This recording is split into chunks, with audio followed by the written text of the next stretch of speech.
Trigonometric Identities. This video is a continuation of our last lecture on trigonometry. What is an identity? Has the same root as the word identical. So in this equation we can see tan theta is identical to sine over cos. Whenever you see one, you can replace it with the other.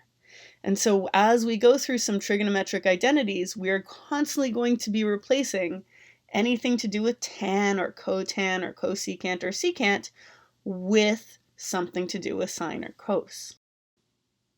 You can see some of those replacement formulas here. We'll come back to this slide in a moment.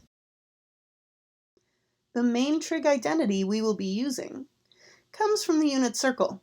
Here we see a graph of the unit circle and the equation that represents this graph. X squared plus y squared equals 1.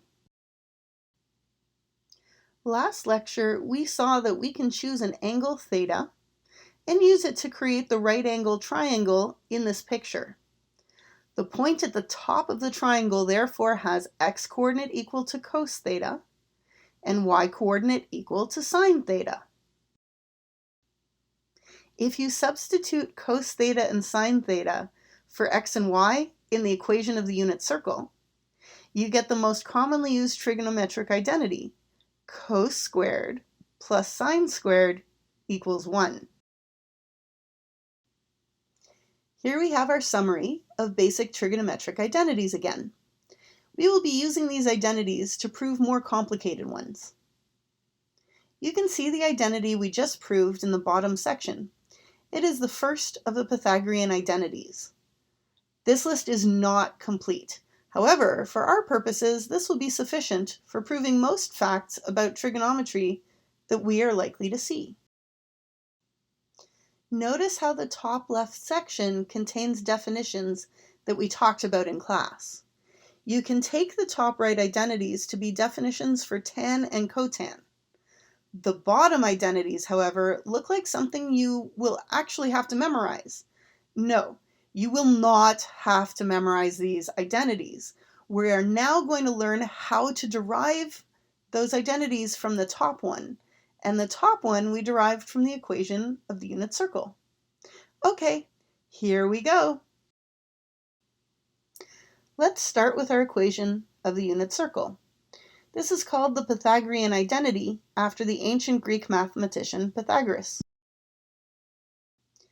Let's take our equation and divide every term on both sides by sine squared. Simplifying this, we get 1 plus cotan squared equals cosecant squared. Let's do it again. We'll start with the Pythagorean identity and divide everything by cos squared this time. The result is tan squared plus 1 equals secant squared. Now that we've derived our identities, it's time to use them. In this example, we will prove that cos plus sine times tan is actually equal to secant. Remember our plan. We will replace every function with an expression involving sine and cos only.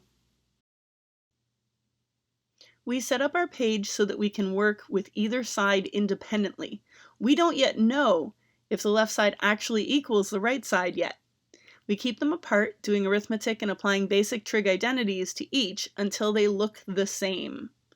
Then at the end, we can conclude that yes, the left side and the right side are actually equal to each other. We start by working with the left side. We've already replaced tan with sine over cos. Now we find a common denominator. We can already see that the numerator of our sum will be part of the Pythagorean identity. Replacing cos squared plus sine squared with the number 1, we get 1 over cos on the left-hand side. On the right-hand side, we can use the definition of secant to replace secant with 1 over cos as well. We're almost finished.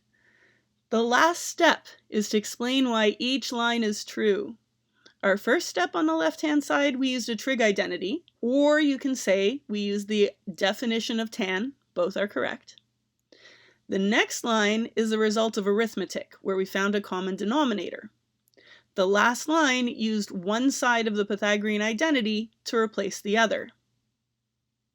On the right side, we replace secant with its definition. Now we are ready to conclude that yes, cos plus sine times tan is, in fact, equal to secant. End of proof. Here's an example you can try. Pause the video and set up your page. You can write the fraction on one side of the page and tan cubed plus tan on the other. Replace everything with sines and coses and use the basic identities to get each side to look like the other. Pause the video to do this now. If you had difficulty getting one side to look like the other, feel free to attend office hours to discuss this and other trig identity questions.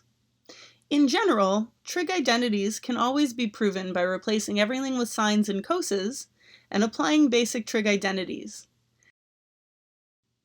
Now you're ready to try the first quiz.